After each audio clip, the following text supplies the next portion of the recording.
Cerita dibuka dengan memperlihatkan seorang pria bernama Dokja. Dia merupakan pecundang kehidupan, tak mempunyai teman sama sekali, kisah cintanya selalu gagal, dan juga dalam karir dia begitu-begitu saja. Bekerja sebagai pegawai kantoran, sebagai pegawai kontrak juga. Kehidupannya membosankan. Kehidupan membosankan yang dialami oleh Dokja ini tak hanya terjadi saat dia dewasa. Sejak dia kecil, memang kehidupannya telah membosankan, bahkan menyedihkan. Saat masa sekolah, Dokja selalu dibully oleh teman-temannya karena dia seperti orang culun. Meskipun tak mempunyai teman sama sekali dan kehidupannya sangat menyedihkan, tapi ada satu hal yang membuat Dokja tetap untuk semangat menjalani hidupnya. Hal itu adalah novel favoritnya, The Apocalypse. Novel yang dia selalu baca selama 10 tahun terakhir ini. Bahkan dia sering mengulang beberapa kali agar dia memahami semua isi novel tersebut. Novel ini bercerita tentang suatu kejadian apokalips di mana dunia akan berakhir dan manusia harus bertahan hidup menyelesaikan misi-misi yang ada. Saat Dokja masih SMP, novel ini sangat populer. Tetapi seiring berjalannya waktu, novel ini menjadi kehilangan peminatnya karena ceritanya selalu tragis. Bahkan sampai akhirnya hanya ada satu orang yang membaca novel ini sampai tamat, dan satu-satunya orang tersebut adalah Dokja. Sebenarnya Dokja juga bingung kenapa dia membaca novel ketika tak ada orang yang membaca novel tersebut. Namun tanpa dia sadari, ternyata novel ini adalah satu-satunya teman yang menemani hidupnya. Saat remaja, Dokja sangat ingin untuk bisa menjadi seperti tokoh utama novel ini, yaitu Jonghyuk, orang yang kuat, bisa membela dirinya. Tapi apa daya, dia tak bisa mewujudkan itu semua.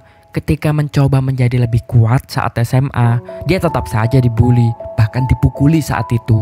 나도 유중혁처럼 강해질 수만 있다면 전 고등학생이 되어서도 그대로였습니다.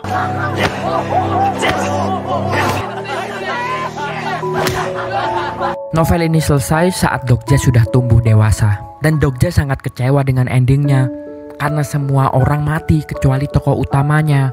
Bagi Dokja, ini ending yang terlalu kejam. Saking kecewanya Dokja, dia pun memberanikan dirinya untuk mengirimkan pesan ke penulis novel tersebut, mengungkapkan kecewaannya. Kenapa hanya satu orang yang selamat? Dokja pun mulai kecewa juga, menghabiskan 10 tahun ini hanya membaca novel yang endingnya menyedihkan seperti ini. Sepulang kerja, Dokja disapa oleh seorang wanita bernama Sang-ah. Ternyata mereka berdua adalah teman.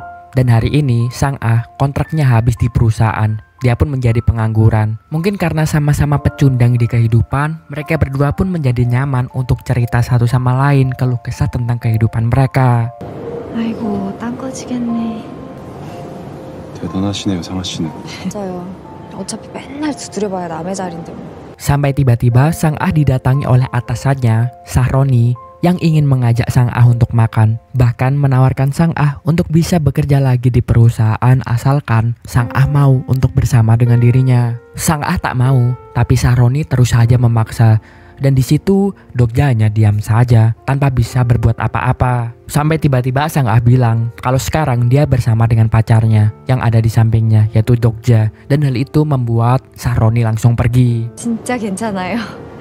저 일행이랑 같이 가는 거. 아이고. 안타깝네. 어? 둘이 여지껏 회사에서 그러고 지낸 거야? 그래요, 상아 씨. 그럼 또 가요. 네.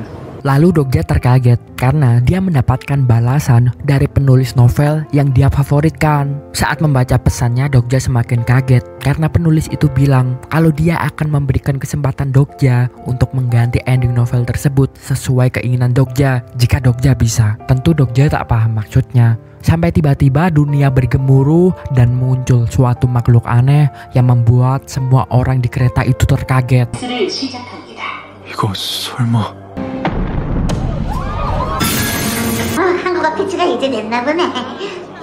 Tapi Dokja tahu makhluk itu adalah Dokebi, makhluk sama seperti yang ada di novel. Dokebi ini bernama Bi.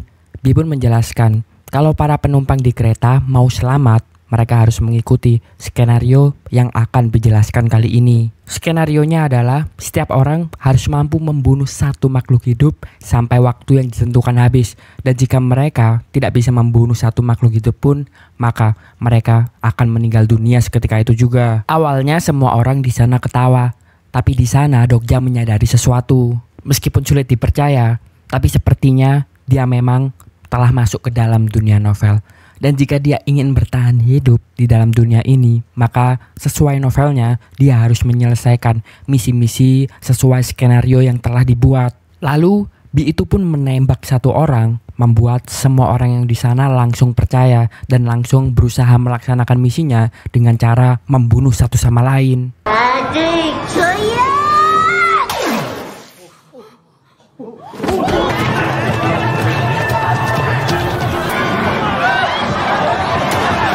Dokja kebingungan juga di sana, berusaha memikirkan solusi bagaimana menyelesaikan skenario ini, sampai tiba-tiba dia melihat ada ternak semut di dalam sebuah box. Dokja pun teringat kalau misinya Bi tadi adalah membunuh makhluk hidup, tidak harus manusia. Karena itulah Dokja pun langsung meminta semua orang di sana untuk berhenti membunuh satu sama lain dan menjelaskan kalau mereka bisa selamat ketika mereka hanya membunuh semut yang dibawa oleh Dokja ini. Tapi masalahnya jumlah semutnya tak cukup dengan orang-orang yang ada di sana, membuat mereka saling berebut semut dan mulai membunuh satu sama lain lagi.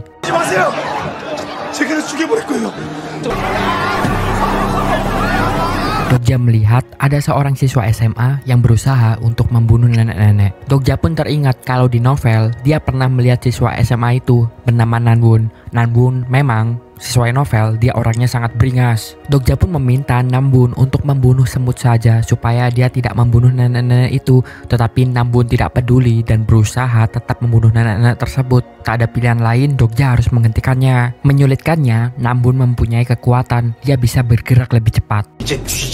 김나문이 흑화 스킬을 사용합니다.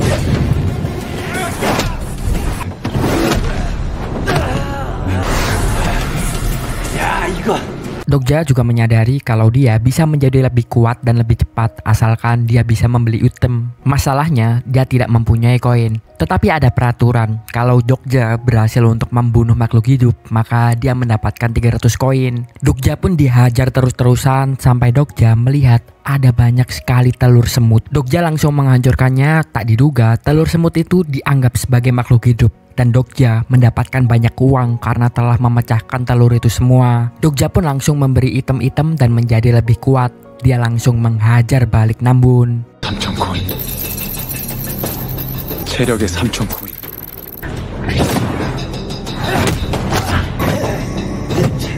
Ketika waktu akan habis, Dokja tak membiarkan Nanbun untuk membunuh siapapun. Waktunya pun habis dan akhirnya Nanbun harus meninggal dunia karena tak bisa membunuh seseorang. 시나리오가 종료됩니다.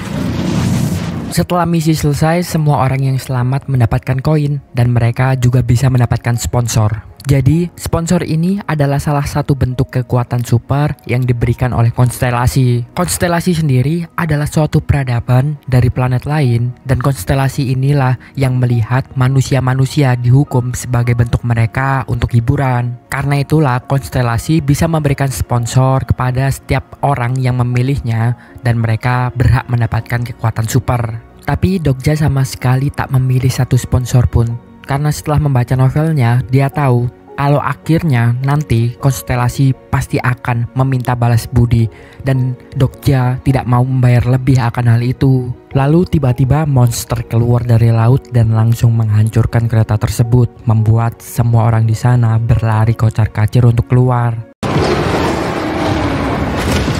Dokja pun langsung menggendong anak kecil yang sedang menangis di sana bernama Gilyong. Saat mencoba keluar, Dokja bertemu dengan Pak Tentara Yunsong. Dan ternyata Yunsong ini adalah salah satu tokoh baik di dalam novel yang sudah Dokja baca. Dokja juga mengetahui kalau Yunsong telah memilih sponsor konstelasi prajurit atau guardian, sehingga dia memiliki kekuatan pertahanan fisik yang tidak tertembus dan badannya sangat kuat seperti Hulk. Dengan kekuatannya, Yunsong langsung menghancurkan kereta dan membawa Dokja dan teman-temannya untuk keluar pergi. Di luar, keadaan semakin kacau ketika mereka mulai dikejar oleh mayat-mayat hidup di sana. Karena jembatannya putus, mereka terjebak di ujung, tak ada jalan lagi. Tapi tiba-tiba, Sang Ah mengeluarkan kekuatannya untuk menyambung jembatan tersebut. Ternyata, Sang Ah memilih sponsor konstelasi yang memberinya kekuatan kontrol area, sehingga dengan imajinasinya, dia bisa mengubah apapun yang berada di areanya dan menciptakan apapun buat menyerang ataupun bertahan atau membuat jembatan seperti ini. Setelahnya mereka pun terbebas dari kejaran mayat hidup. Lalu Dokja menginstruksikan teman-temannya untuk segera pergi ke stasiun Chungmuro karena stasiun itu adalah tempat terdekat yang bisa mereka tinggali sekarang. Tentu semua orang bertanya-tanya, kenapa dari tadi di kereta Dokja seakan-akan mengetahui apa yang akan terjadi setelahnya, seperti Dokja bisa meramal masa depan. Tentu saja Dokja tak bisa menjawab kalau dia tahu karena dia pernah membaca novelnya. Akhirnya Dokja pun memilih kalau dia mempunyai konstelasi, yaitu bisa meramal masa depan. Saat akan pergi ke stasiun, Dokja terhenti karena tiba-tiba dia melihat sang pahlawan, tokoh utama dan juga idolanya, Jong-hyuk. Dokja pun jadi teringat kalau setelah ini skenarionya adalah Jong-hyuk bertarung di stasiun Chungmuro melawan salah satu monster yang mengerikan, yaitu naga api. Dan di sanalah Jong-hyuk akan mati, tapi dia memang bisa hidup kembali dengan menggunakan kekuatan super memutar balik waktu. Tetapi semua manusia yang ada itu meninggal karena kejadian itu. Namun Dokja punya taktik supaya dia bisa membunuh naga api agar Jong-hyuk tidak meninggal sia-sia begitu saja. 하지만 내가 아는 공략법으론 절대 Jong-hyuk pun mendatangi Dokja. Sedari tadi Jong-hyuk telah mengamati Dokja dan dia melihat keanehan dalam diri Dokja. Dokja baru memasuki dunia ini, tetapi seakan-akan Dokja seperti mengetahui segalanya. Jong-hyuk pun bertanya, sebenarnya Dokja ini apa? Lagi-lagi Dokja pun hanya bisa berbohong kalau dia mempunyai kekuatan super peramal. Padahal sebenarnya tidak. Dokja juga bilang kalau beberapa hari ke depan Jong-hyuk akan terbunuh oleh naga api. Untuk menghindari hal itu, Dokja punya taktik. Dan Jong-hyuk harus mau bertarung bersama dengannya untuk membunuh naga api itu. Tapi ternyata Jong-hyuk sudah terlalu lama hidup di dunia yang kacau ini. Dia telah kehilangan banyak teman-temannya dan telah melihat banyaknya manusia yang beringas dan rela membunuh satu sama lain. Karena itulah Jong-hyuk berpikir kalau lebih baik bertarung sendirian. Dia pun langsung mendorong Dokja sehingga Dokja dimakan oleh monster laut.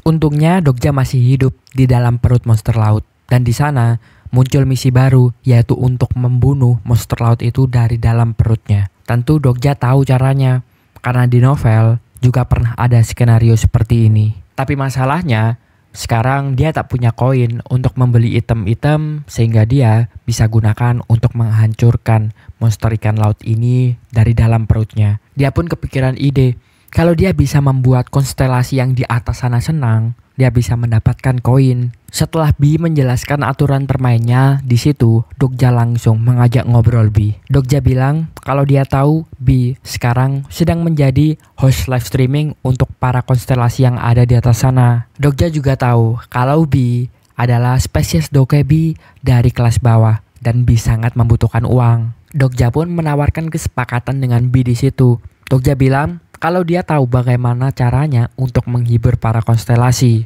Dan karena hal itulah, Dokja yakin kalau konstelasi melihat dirinya, pasti siapapun yang merekam live streaming tentang perjuangan Dokja akan mendapatkan donasi yang sangat besar. Jika Bi memang mau melive streamingkan apa yang dilakukan oleh Dokja, maka Bi harus sepakat membagi hasil donasi tersebut setengah-setengah dengan Dokja. Bi pun sepakat dan Dokja mendapatkan beberapa koinnya. Koinnya pun langsung dia gunakan untuk dia lakukan menghancurkan perut monster tersebut dari dalam perutnya. Beberapa jam kemudian Dokja berhasil untuk mengalahkan monster ikan tersebut.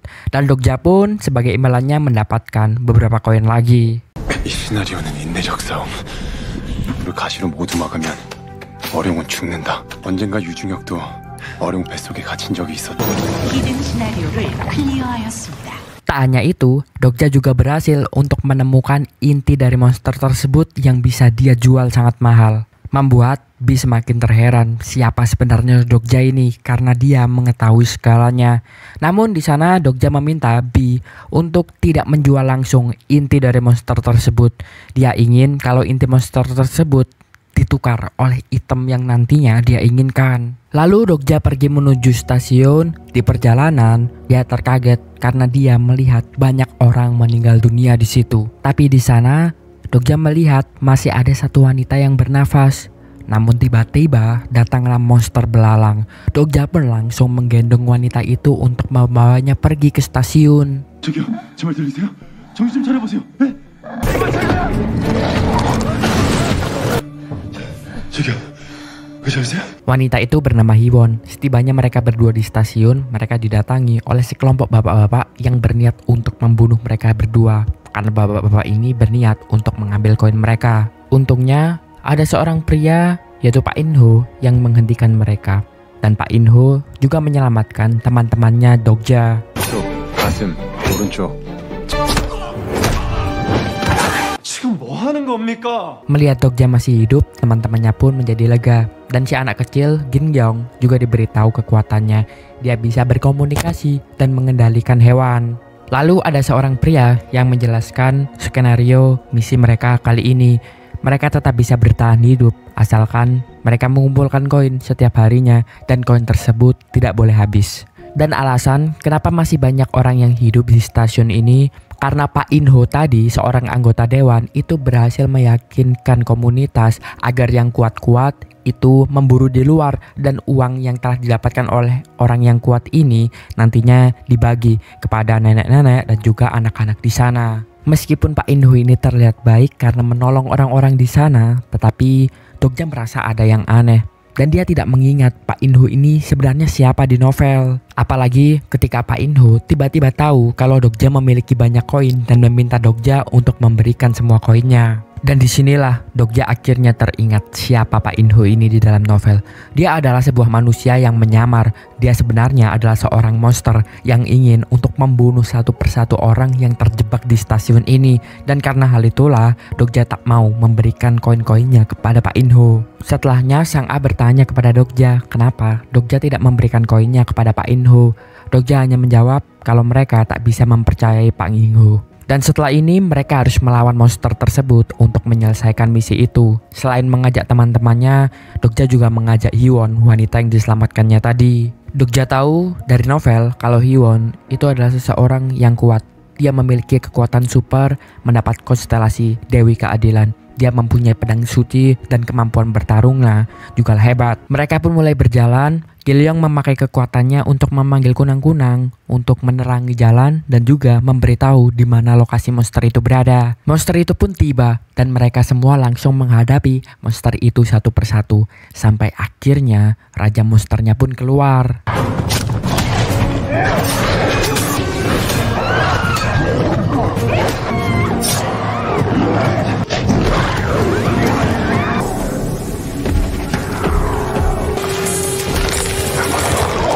Awalnya mereka semua bisa menghadapi Raja Monster tersebut sampai tiba-tiba Raja Monster itu menggunakan ultinya, penjara ilusi. Jika terkena ilusi ini, seseorang akan kembali mengingat pengalaman traumatik dalam hidupnya yang bisa membuat mereka meninggal dunia. Setelah bertarung cukup lama dan mulai kelelahan, Dokja pun terpaksa untuk menggunakan koinnya membeli sebuah item. Item itu adalah sebuah tombak yang sangat mematikan. Setelah berhasil membeli itemnya, dia langsung menggunakan ke monsternya itu dan dia berhasil membunuh Raja Monster kali ini. 제가 먼저 들어갈게요. 갈게요! 회장님!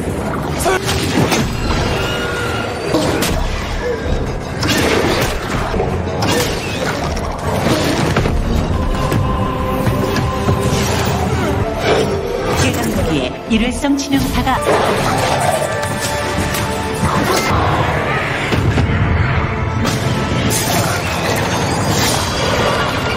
Setelah berhasil membunuh Raja Monsternya, mereka mendapatkan hadiah berupa item masing-masing dapat satu. Dokja mendapatkan sebuah pedang yang dia tahu meski bentuknya cacat, tapi pedang ini sangatlah mematikan. Lalu Sang A mendapatkan jubah yang bisa memperluas kemampuannya. Gilliong mendapatkan sebuah helm yang bisa memperluas radiusnya untuk berbicara dengan hewan dan mengendalikan hewan-hewan. Sementara Hiwon mendapatkan 2 belati dan Yunchong mendapatkan perisai yang membuat mereka berdua menjadi lebih kuat. Setelahnya mereka pun terheran, padahal mereka sudah berhasil membunuh raja monsternya. Tetapi kenapa skenario kali ini belum selesai? Dan di situ mereka menyimpulkan kalau masih ada monster yang bersembunyi di kerumunan manusia. Hiwon tahu kalau monster tersebut adalah Pak In-ho, karena sebelumnya Pak In-ho telah mencoba untuk membunuh Hiwon. Di sana tanpa pikir panjang, Hiwon pun langsung mendatangi Pak In-ho untuk berusaha membunuhnya. Benar saja, di situ Pak In-ho pun menunjukkan jati diri yang sebenarnya. Dia langsung berubah menjadi monster dan Hiwon dengan kekuatan Dewi Keadilannya langsung one on one melawan Pak In-ho. Ternyata orang-orang di sana sudah tahu kalau Pak In-ho diam-diam seorang monster yang membunuh para orang yang mempunyai koin banyak di sana dan mereka tetap memilih untuk diam. Fakta itu membuat Dokja mengerti alasan kenapa Jong-hyuk hanya ingin bertarung sendirian saja. Karena Jong-hyuk merasa kalau semua manusia di sini tak ada yang bisa dipercaya dan hanya mementingkan dirinya sendiri. Tak diduga karena mendapatkan item pedang tadi, Hiwon menjadi sangat kuat. Pak In-ho pun hampir dikalahkan, tetapi dia memilih untuk lari. 배우성 악마 같은 불의 심판자가 해당.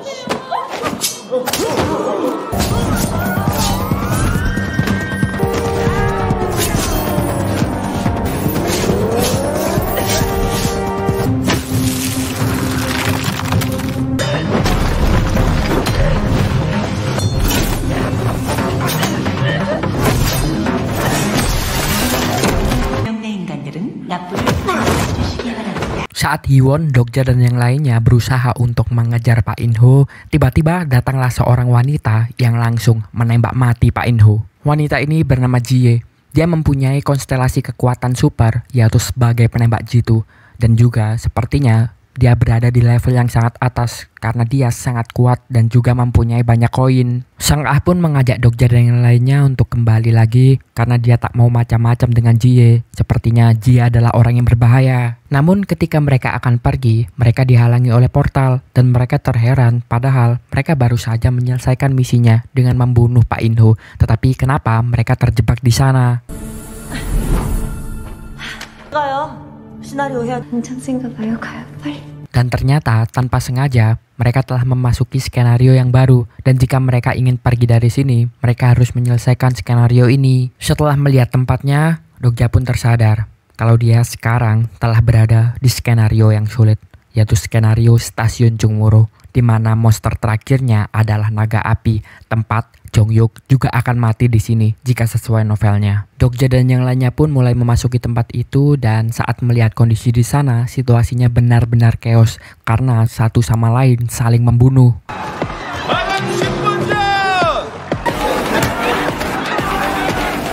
Tidak lama, seorang dokebi datang menjelaskan aturan permainannya. Jadi di skenario ini nanti akan ada lampu-lampu hijau yang menyala dan semua orang harus memperebutkan lampu hijau itu. Setelah waktunya habis, para monster akan datang ke sana dan jika ada seseorang yang berada di luar lampu tersebut, maka monster-monster itu akan memakannya. Di skenario ini salah satu orang yang terkuat adalah Pildu. Dia orang yang sangat kaya, mempunyai banyak koin dan kekuatan konstelasinya sangatlah luar biasa. Kekuatannya adalah perang defensif. Dia bisa menciptakan senjata-senjata besar yang dia gunakan untuk nantinya berperang dan melawan lawan-lawannya. Skenarionya pun dimulai dan Dokja langsung merebut salah satu tempat hijau. Teman-teman Dokja pun bertanya, kenapa mereka tidak seperti biasanya saja bertarung melawan monster-monster. Mereka tak tega kalau harus membunuh manusia satu sama lain. Setelah membaca novelnya, Dokja berpikir kalau dengan kekuatannya yang sekarang, dia tak mungkin untuk menghadapi monster-monster yang ada. Tapi ketika dia melihat teman-temannya sudah turun ke rel dan siap untuk melawan monster-monster, Dokja pun tak ada pilihan lain selain membantu mereka juga. Monsternya pun mulai keluar. Dokja dan yang lainnya pun langsung menghadapi semua monster itu. Tapi monsternya memang sangat banyak. Dan ada lantai hijau yang menyala dan kosong. Teman-teman Dokja langsung berusaha pergi ke sana. 어쩔 수 없어요. 저 사람들 죽는 거 아닙니까? 저쪽.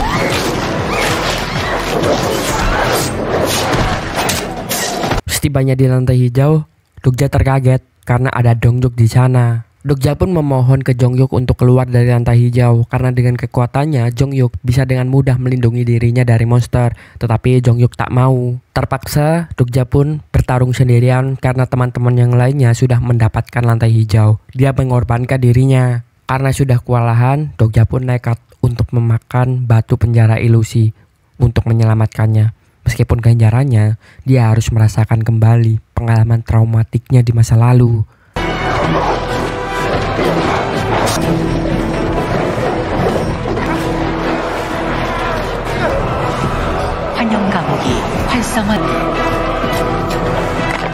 Pengalaman traumatik itu, dulu Dokja disuruh oleh para pembuli untuk bertarung dengan sahabatnya sendiri. Siapapun yang kalah, dia akan menjadi pesuruh pada akhirnya. Dokja merasa tak ada pilihan, dia pun langsung bertarung dengan sahabatnya, membuat sahabatnya babak belur. Menyedihkannya, beberapa hari kemudian, sahabat yang telah dia pukuli jatuh sakit dan meninggal dunia karenanya. Dan kejadian itulah yang membuat Dokja tak ingin mengulangi hal itu lagi. Dia ingin melindungi semua orang. Dokja pun akhirnya pingsan karena tak kuat menahan pengalaman traumatik itu. Tapi saat dia siuman, ternyata teman-temannya sudah menyelamatkannya. Lalu Dokja menjelaskan rencana selanjutnya. Setelah ini monster naga api akan keluar.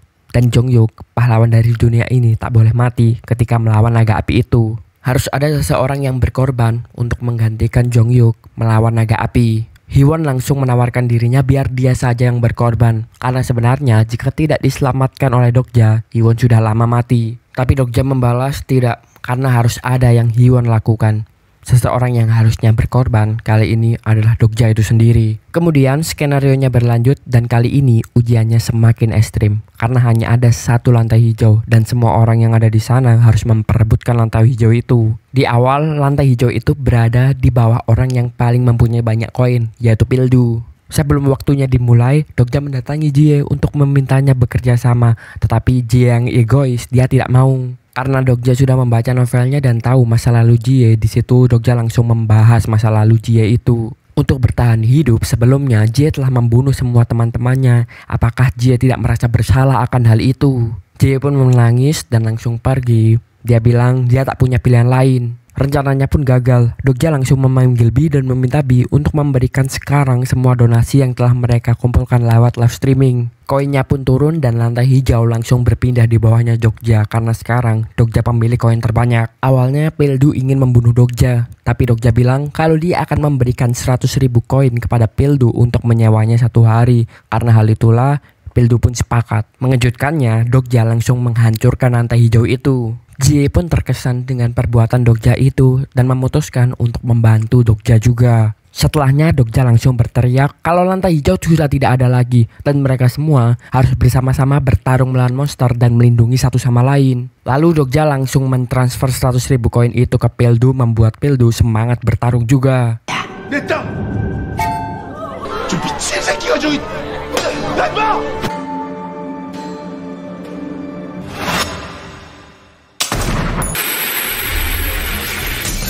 그때면 모두가 살 수도 있었고요. 모두가 맞서 싸웠을 거야. 10만 코인이 전송되었습니다. 네, 배우성 디펜스 마스터가 긴급 Monster pun mulai keluar. Pildu mengeluarkan senjatanya juga dan membantai semua monster-monster yang ada di sana. Dokja dan orang-orang lainnya pun juga membunuh monster-monster di situ juga sampai monster itu berkurang satu persatu.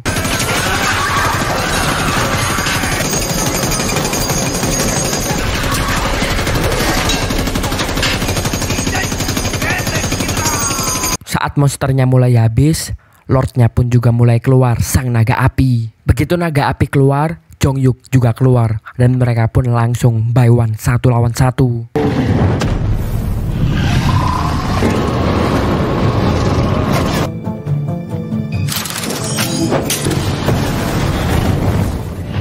Di luar dugaan, Jongyuk hampir mengalahkan naga api dengan mudah. Tapi tiba-tiba karena seru, konstelasi meningkatkan level kesulitan dari skenario ini. Areanya pun langsung berpindah ke planet dan monster naga api berubah juga. Sekarang dia memakai perisai dan menjadi sangat kuat. Dokja juga syok karena ini tidak seperti apa yang ada di novel dan sepertinya ini sangatlah sulit. 의 동의에 따라 시나리오 난이도가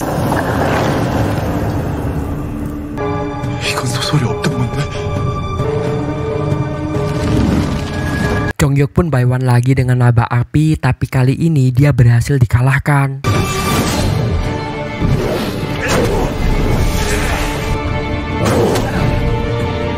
Melihat Jonghyuk terkapar, Dokja pun langsung maju menghadapi naga api itu.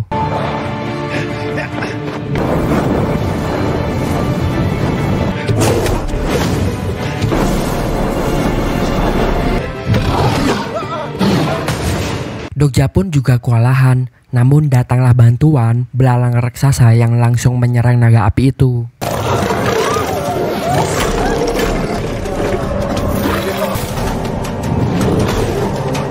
Ternyata belalang ini dikendalikan oleh Gilyong. Gilyong pun sampai mimisan untuk melawan naga api itu.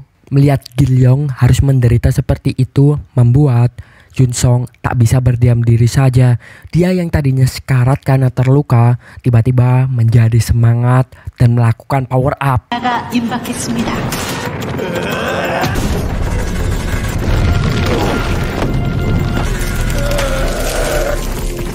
Saat naga api dihentikan oleh Yunsong, Dokja dan Giwon menjalankan rencana yang mereka bicarakan sebelumnya. Cara untuk mengalahkan naga api adalah dengan menembus intinya, tetapi siapapun yang berhasil menembus inti itu akan mati. Dan di sini Dokja yang akan melakukan itu. Tugas Hiwon, dia akan membunuh naga api untuk terakhir kalinya.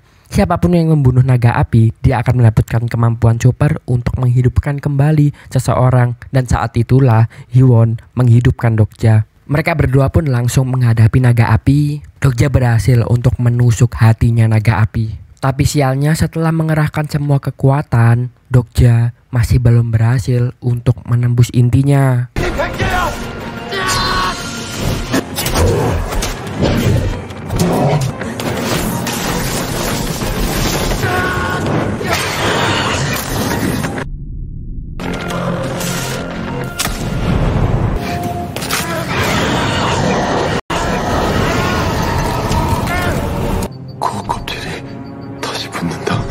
Jonghyuk pun kembali bangun lagi dan langsung buy one dengan naga api. Akhirnya Jonghyuk pun berhasil untuk menembus intinya naga api. Tetapi Jonghyuk harus meninggal dunia.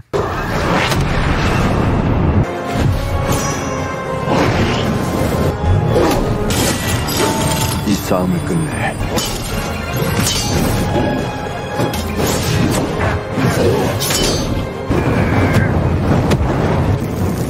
어떡할래? Tentu saja karena pahlawan telah mati, semua orang-orang pun mulai hilang dan di situ Dokja merasa gagal karena dia tak bisa merubah dan melindungi apapun.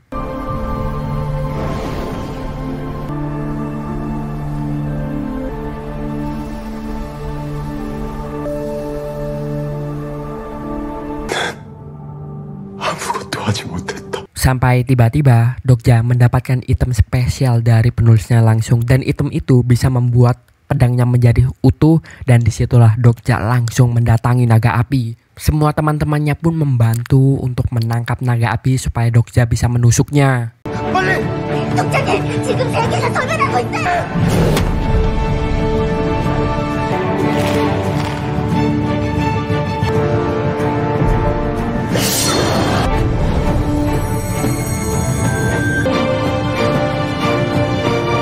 Dan akhirnya Dokja pun berhasil menusuk naga api dan mengalahkannya. Dokja pun mendapatkan hadiah untuk membangkitkan orang mati dan di situ dia langsung membangkitkan Jonghyuk. Skenarionya pun selesai, semua orang bertepuk tangan untuk Dokja di sana dan Jonghyuk juga memuji Dokja. Dia tak menduga kalau Dokja bisa mengalahkan naga api ini. Dokja pun sangat senang, dia sekarang mempunyai teman-teman baru dan setelahnya mereka bersama-sama akan menghadapi skenario-skenario yang ada.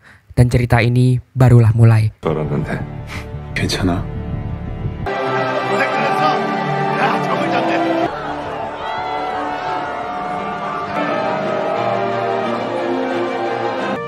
이 이야기의 결말을 Dan itulah ending dari film ini. Memang hanya sampai di sini karena belum ada film sequel keduanya. Terima kasih sudah menonton. Jangan lupa saksikan konten selanjutnya.